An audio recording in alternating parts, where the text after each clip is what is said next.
Buenos días a todos. Bueno, ya me han presentado, soy Octavio Artieda, soy geólogo de formación y al acabar mis estudios decidí dejar la geología por los suelos. Estuve muchos años, dedicándome a ello. Ahora intercalo el estudio de suelos con el estudio más en otros aspectos de geología y solo espero hoy no volver a dejar la geología por los suelos y que paséis un rato entretenido y divertido y aprendamos algo. Voy a tratar de no utilizar palabras muy raras, ¿no? Cada uno en nuestro oficio siempre intentamos utilizar un lenguaje, o lo utilizamos, mejor dicho, un lenguaje especial. No sé si es para que no nos entiendan los demás o por destacar en nuestra propia profesión, pero como yo hoy no he venido a destacar, sino a contaros un poco lo que es el territorio en el que estáis y que tengáis una visión, bueno, pues de lo que hay, voy a tratar de utilizar un lenguaje todo lo sencillo que pueda. Bien, empezaré diciendo que una cosa que probablemente pues muchos sabéis, el suelo como tal, depende del material original del que procede. Los suelos se desarrollan de manera diferente según en qué zona del paisaje, en qué zona del relieve, en qué zona geomorfológica se están desarrollando, depende del clima. El clima a su vez depende del tiempo, porque el clima ha ido cambiando a lo largo del tiempo, el tiempo cronológico, y finalmente también de los organismos vivos, de los seres vivos, entre los cuales se incluye el hombre, a lo mejor no todos, pero generalmente todos los hombres ya los incluimos como seres vivos, ¿no? Y entonces, un poco de enlace con esto, yo lo que me voy a centrar fundamentalmente es en el material original y el relieve. Bien, supongo que reconocéis aquí todos este cuadro, es la Gioconda, pero no es la Gioconda de Miguel Ángel, esta es la Gioconda que yo he pintado, porque la he pintado con un pincel, con una brocha gorda, ¿vale? Sin embargo, sois capaces de reconocerla como tal. Miguel Ángel lo hizo con un pincel mucho más fino, de modo que en su cuadro sí que podemos ver muchos más detalles. ¿A dónde voy con esta tontería? Bueno, pues lo que os quiero decir es que en los 25 minutos que me ha dado la organización no me da tiempo más que a dar grandes brochazos de lo que es la geología y los suelos de la zona, pero he intentado, o ese ha sido mi objetivo, no perder la esencia y que sepamos reconocer pues, a la Gioconda de Miguel Ángel. Perdón. Bueno, ahora os voy a hacer, por ponernos en lenguaje común y por cambiar un poco y que entendáis todo lo que voy a decir, he traído esto, que supongo que todos sabéis lo que es, ¿no? Es una cinta métrica. Y en esta cinta métrica yo voy a sacar hasta aquí, que son 4,5 metros.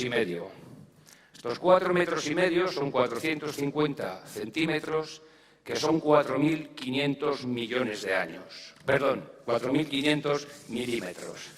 Bueno, esto es una cinta métrica, pero como geólogo que soy, pues tengo el arte de poder hacer una pequeña magia, es meterla en el bolsillo, que es como el bolsillo de Doraemon, el mío, y ahora ya, después de haber echado unos polvos cósmicos y decir unas palabritas, la vuelvo a sacar y efectivamente esto ha cambiado y lo que os muestro aquí ahora son ni más ni menos que 4.500, pero ya no son milímetros, sino que son millones de años. Esto sería la edad de la Tierra. ¿Y por qué vuelvo a contaros esta tontería? Bueno, pues porque el tiempo para los geólogos se mide de otra manera.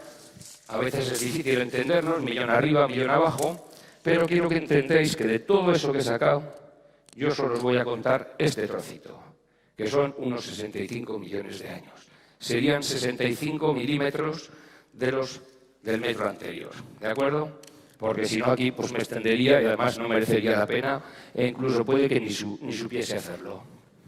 Bueno, también os voy a marcar así a modo general palabras que voy a estar utilizando en referencia a las rocas. Tendremos las lutitas o arcillas, tendremos las areniscas, arenitas o arenas, tendremos calizas, serán palabras que usaré, tendremos gravas, todo ello son, a excepción de las calizas, son lo que llamamos los sedimentos terrígenos. En las zonas del borde de Castilla y León lo que tenemos también son pizarras, tenemos calizas y tenemos granitos. Bien, nosotros nos encontramos, lo que es Castilla y León, rodeado por la cordillera Cantábrica al norte, la cordillera Ibérica al este, el sistema central lo tenemos en el sur y por el oeste tenemos el macizo galeico-portugués. Esto conforma una zona que dio lugar a una cuenca interna de unos 50.000 kilómetros cuadrados. Es una de las cuencas más elevadas de Europa. En su zona más profunda llega a tener sedimentos que alcanzan hasta 3.500 metros de materiales que se fueron acumulando. En realidad eran una gran cuenca y luego había algunas pequeñas cuencas satélite, como era la de Almazán o la de Ciudad Rodrigo. Y en esa zona, lo que se van a estar depositando durante estos 65 millones de años, van a ser sedimentos de origen continental. Fundamentalmente los van a arrastrar los ríos. Se van a dar, por tanto, van a aparecer arcillas, arenas, gravas. En algunos momentos y en algunas zonas lo que van a aparecer son, en lugar de sedimentos detríticos, sedimentos lacustres y palustres, fundamentalmente calizas y yesos.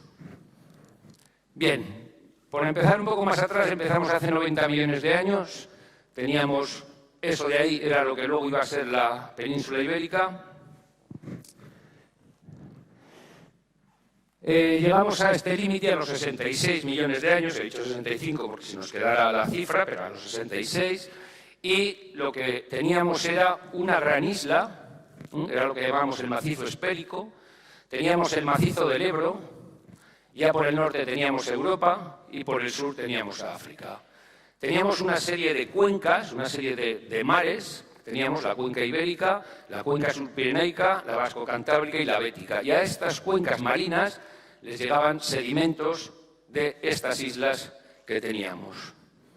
¿Qué ocurrió? Bueno, en aquel momento, pues eso, era la época de los dinosaurios y demás, pues eso, hace 66 millones pasó el gran holocausto, hubo un impacto meteorítico en la península de Yucatán, además hubo mucho vulcanismo asociado, los cielos se oscurecieron, no había luz y muchas especies desaparecieron. Fue un holocausto que acabó, pues eso, es una de las, digamos, fases de la historia geológica que más o menos a todos nos suenan. Bueno, pero la vida continuó y lo que empezó a ocurrir es que la placa europea se empezó a mover hacia el sur, mientras que la placa africana hacia el norte. Y nosotros que estábamos en medio, pues nos llegaron empujes de esta parte y de esta. De modo que donde teníamos aquellos mares, el ibérico y el pirenaico, esos mares se iban reduciendo, sus aguas se iban expulsando porque estaban comprimiéndose sus laterales y finalmente lo que se formaron fue unas pequeñas cuencas, ¿de acuerdo? Es decir, todas estas zonas se iban levantando poco a poco y iban formando depresiones en su entorno, ¿vale? Ahí en ese momento lo que nos llegaban a esa cuenca, teníamos el macizo del Ebro, el macizo ibérico, se habían abombado por estas presiones, formaban una zona deprimida y empezaban a llegar ahora materiales terrígenos de los bordes, macizo ibérico y macizo del Ebro. Fundamentalmente aquí teníamos el macizo ibérico. Bueno, esos movimientos prosiguieron, son muy lentos, esto no es catastrófico, es muy lento, y en aquellos mares que se habían estado depositando materiales, ahora por compresión se estaban elevando, se estaban elevando y daban lugar a cadenas montañosas. En el norte tenemos la cordillera Cantábrica, la mitad oriental al menos era de este estilo, y la cordillera Ibérica lo mismo. Por aquí ya teníamos aquella isla que no tuvo mar, pero que lógicamente también empezó a deformarse por las presiones. Y la deformación fue como la de las teclas de un piano, había unas fallas, unas fracturas previas, que por presión empezaron a levantar grandes bloques de manera vertical, digamos, de modo que al final se configuró una cuenca rodeada por montañas. A esa cuenca seguían llegando pues, sistemas de ríos que venían desde esas montañas, desembocaban en una cuenca que se había quedado totalmente cerrada entre la cordillera ibérica, cordillera cantábrica, sistema central y el macizo galeico, y lo que nos traían era pues, fundamentalmente arcillas, arenas, limos y gravas. Bueno, la cosa seguía, las presiones siguieron. Ya estábamos hace 24 millones de años. Ya el lago, se nos había formado una cuenca que era un verdadero lago rodeado de montañas. Y la sedimentación de materiales seguía llegando. ¿Qué ocurre? Los relieves cada vez tenían menos resalte, las aguas cada vez iban a ser más tranquilas y al final lo que teníamos era que los bordes, sí que los ríos tenían todavía esa capacidad de traer materiales que arrastraban de las montañas, pero había zonas en las que se empezaban a formar pues, pequeñas lagunas. Los ríos discurrían, se iban entrelazando, pero al final ese agua se quedaba estancada y nos daba lugar a distintos ambientes. Entre medias del río que iba, pues aparecían ambientes palustres y lacustres. En los lacustres empezaron a aparecer en las orillas, llegaba mucha arcilla que traían los ríos, pero en las orillas empezaban a precipitar todos aquellos iones, todas aquellas sustancias que llevaba disuelta el agua. Digamos que el material terrígeno ya lo había dejado atrás y ahora ya el agua estaba limpia, pero cargada de algunas sustancias químicas, fundamentalmente sulfato cálcico, en este caso, y en los pantanos, debido a la actividad biológica, porque había crecimiento de plantas, aparecían carbonatos, que luego darán lugar a las calizas. Bueno, en esta fase podemos distinguir ya tres grandes grupos de materiales. Empezando de los más modernos a los más viejos, tendríamos las calizas de los páramos, que fue el último evento de relleno de esa cuenca. Por debajo tenemos unos materiales que denominamos facies, son unas formaciones, grupo de rocas que denominamos facies las cuestas, y por debajo tendríamos la facies tierra de campos. Ahora cualquiera de estas tres no es difícil encontrarlas, al menos en el centro de la cuenca del Ebro. Bien, la cosa seguía, pero esto ya se iba acabando y claro, nos hemos fijado mucho en lo que pasaba en esta depresión. Pero durante todo ese tiempo había aquí un borde de ese macizo galaico que vertía hacia el Atlántico. Y ahí los barrancos también estaban erosionándolo y llevando los materiales directamente al Atlántico. Y hubo un protoduero, que en un momento consiguió atravesar todo el macizo y contactar con aquella depresión, con aquel lago que se había formado. ¿Qué ocurrió? Empezó a vaciarlo, pero no solo de agua, empezó a vaciar todos los materiales que se habían depositado, ahora iban a ser erosionados y trasladados hacia el Atlántico. Hay que tener en cuenta que como el lago, o esa depresión, había una diferencia de cota muy alta con lo que era el Atlántico, aquello fue pues, una descarga grande, es decir, había mucha diferencia de potencial y el agua iba a tener mucha capacidad erosiva. Estaríamos hablando de que toda esta zona sería lo que hoy día son los arribes del Duero, que el Duero ya empezó con su protoduero a ir arañando. Bien, la cosa se estaba tranquilizando porque en los bordes ya se había erosionado mucho material. La cordillera ibérica se quedó aplanada y prácticamente enrasada con el borde del lago, de modo que de esa área ya no nos venía nada de material. A la vez que el Duero empezaba a sacar materiales que se habían depositado en aquel lago, seguía la actividad de los torrentes hacia el lago y eso dio lugar a una morfología muy característica que sería la de las rañas. Las rañas eran otra vez nuevos conos de detríticos, de materiales gruesos, de gravas, que iban hacia ese lago mientras el Duero a la vez estaba vaciando el lago de todos aquellos materiales que se habían rellenado. Es decir, la culminación del relleno serían las calizas del páramo y aún así, en los bordes todavía seguían llevando esos mantos detríticos que hoy es lo que denominamos, o es lo que se denominan las rañas. Fijaros que ya estamos hace 3 millones de años, la cosa va ligera. Bien, estos serían los depósitos típicos que nos daban esas rañas, esta sería la de Riaza, por ejemplo, y son muchos, o sea, son materiales granulométricamente groseros, son gordos, fundamentalmente graníticos, que posteriormente pues, nos van a dar lugar a suelos pues, interesantes. Como digo, ese pastel que habíamos hecho en el centro de la cuenca se lo iban a ir comiendo, el Duero y sus afluentes. Cuando llegaba a las capas duras resistían y todavía resisten y tenemos los páramos, pero las partes más blandas del pastel son las que más fácilmente se han erosionado. Y todo esto nos va a estar condicionando ya el paisaje futuro. Vamos a tener los páramos, vamos a tener unas laderas en las formaciones cuestas, vamos a tener luego unas superficies de glacis, que son mantos también de todo lo que cae de arriba, que serán arrastrados hacia los fondos, y todo ello nos va a dar una morfología típica y característica, al menos de la parte central de la cuenca del Duero.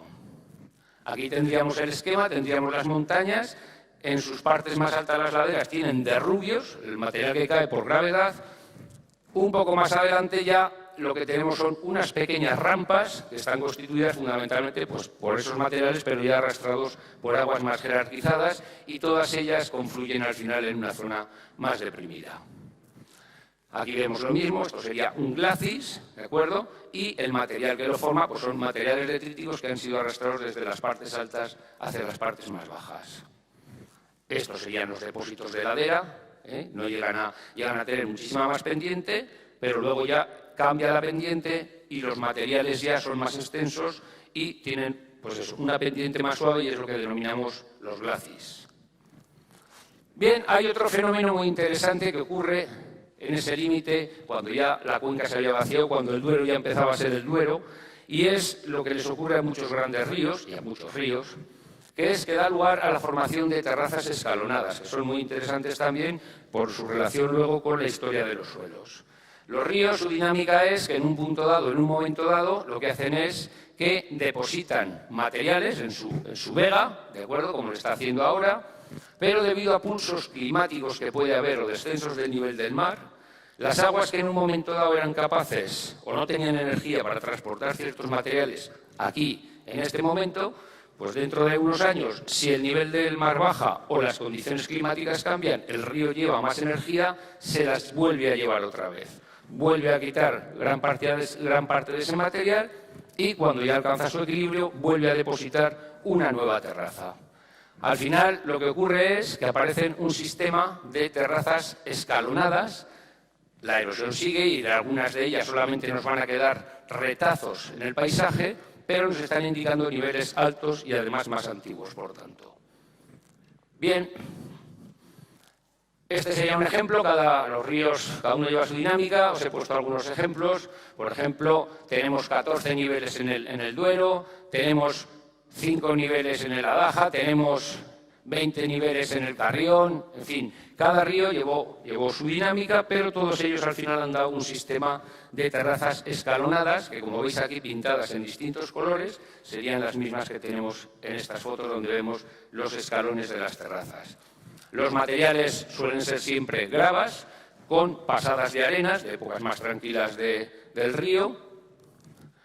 Y finalmente ya teníamos casi todo conformado, el Duero ya había estado, o sea, ya habíamos formado, habíamos erosionado, y aún así aún vinieron algunos eventos más tardíos, hace 12.500 millones de años, pero son eventos que destacan en el territorio, que fueron los mantos eólicos. Es decir, hubo un fenómeno eólico, una época fría y seca, que lo que hizo fue cubrir gran parte del territorio con dunas y mantos eólicos. Será lo que luego más tarde será muy característico de la zona de Tierra de Pinares. Bien, y ya pasamos a los suelos. Ya tenemos conformados los materiales y un poco la geomorfología. En cada una de las posiciones geomorfológicas y dependiendo de los materiales se van a desarrollar suelos de distinta manera. Pero también hay que meter el factor tiempo. Hay unos suelos que son más jóvenes y otros que son más antiguos y, por tanto, se han podido desarrollar procesos durante más tiempo y procesos en climas diferentes a lo largo de su historia. Aquí, por ejemplo, tenemos una toposecuencia que llamamos, serían, en este caso es en el río Tormes, donde hemos diferenciado 9 terrazas fluviales de aquellas, las más altas o las más antiguas. Un suelo de esas terrazas sería, por ejemplo, este, en el que se ha llegado a desarrollar pues, un horizonte con mucha arcilla, un rodoseralf, daría igual. Sin embargo, si nos vamos a la terraza inferior, lo que tenemos es un xeroflumen típico, que llamamos, que no es más que prácticamente depósitos que van alternando, épocas de riada que me trae más materia orgánica, época más tranquila que no hay tanta materia orgánica, y aparece un suelo todavía, digamos, muy joven. Bien, pero también es cierto que la cosa se va complicando. Porque si cogemos, por ejemplo, sobre las arenas eólicas, podemos tener suelos en los que tenemos desarrollo de horizontes arcillosos y suelos en los que no tenemos desarrollo de horizontes arcillosos. Es decir, la cosa no es una ecuación sencilla, intervienen los materiales, interviene la posición, interviene la edad, con lo cual la cosa se va complicando mucho y da mucha diversidad. Lo mismo digo en el sentido de que tenemos aquí el mismo tipo de suelo, entisoles, en este caso sobre un suelo del páramo, suelos muy poco profundos, porque el material que tiene que edafizar pues, tiene cierta competencia, como son las calizas, y aquí, sin embargo, en una zona deprimida, de fondo, de acumulación, tenemos otro entisol, pero sin embargo son suelos mucho más profundos. También tenemos suelos, visto ahora desde otro punto de vista, pues tenemos alfisoles, suelos con desarrollo de esos horizontes argílicos, que eso indica una actividad, digamos, o una edafización intensa.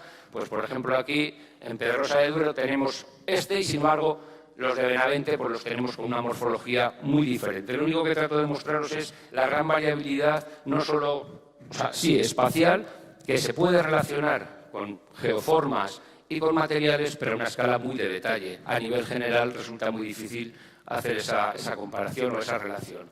Aquí tendríamos suelos con carbonatos, que también existen, lógicamente. Esto sería un horizonte cálcico, lo mismo que aquí, es decir, horizontes de acumulación de carbonatos, suelos en los que en el material hay carbonatos, pero el proceso de edafización lo que hace es redistribuirlos y acumularlos en ciertos horizontes. El carbonato puede estar en todo el perfil, pero existen zonas en las que se han ido acumulando carbonatos por el lavado interno y la precipitación dentro del propio suelo.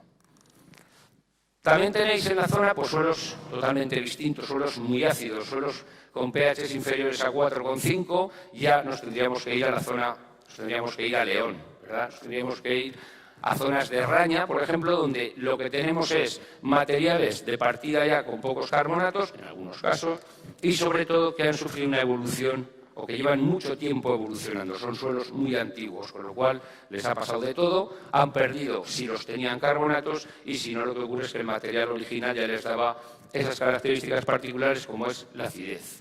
Este sería un aploseralf, este sería, perdón, un aploserulf, que en este caso concreto nos está indicando además la alteración de los materiales es tan intensa que están desubicados, que suelos de ese estilo hoy día encontraríamos en zonas tropicales o subtropicales, zonas con mucha humedad y con elevadas temperaturas. ¿Y qué pintan aquí? Pues porque responden a suelos que se han formado en época muy diferente a la que estamos ahora. Finalmente, otro más sobre un glacis también en la zona del Bierzo. En este caso, lo que vemos es prácticamente el material depositado, los cantos, muy angulosos todavía, cantos silíceos fundamentalmente, envueltos en una matriz arcillo-arenosa.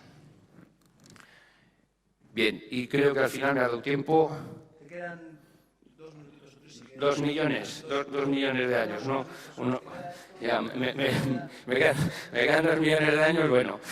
No sé qué más os podría contar, es muy compleja para mí ha sido muy complejo hacer la charla por la extensión tan grande que abarca, los dominios geológicos tan grandes que abarca y sobre todo porque sé que al final una de las cosas que os interesaba era llegar al final que eran los suelos. Pero eso es más complejo que todo lo demás. Si bien lo demás es relativamente sencillo sintetizarlo, los suelos, sobre todo al nivel que os pueden interesar más, son unos aspectos muy delicados, muy finos, en el sentido de que es una ecuación compleja y no la tenemos controlada. Depende de los materiales, depende de la posición geomorfológica que ocupan y depende de la edad de los suelos, porque al depender de la edad también depende de los climas y de los avatares que han sufrido esos suelos. Al fin y al cabo, el suelo no es más que la tapa del libro, ¿de acuerdo? Y el objetivo de todo sería que, viendo la tapa, pudiésemos saber lo que hay debajo, ¿no? En el contenido, viendo la superficie lo supiésemos, pero eso es muy difícil. Se puede llegar a establecer relaciones locales, muy locales, entre geomorfología y suelos, pero no existe una relación global que nos lo permita hacer. ¿Vale? Y... Octavio, no es nada fácil resumir 65 millones de años en 25 minutos, pero creo que lo has hecho. Muchísimas gracias. Bueno. Yo pediría una aplauso. Solo espero eso.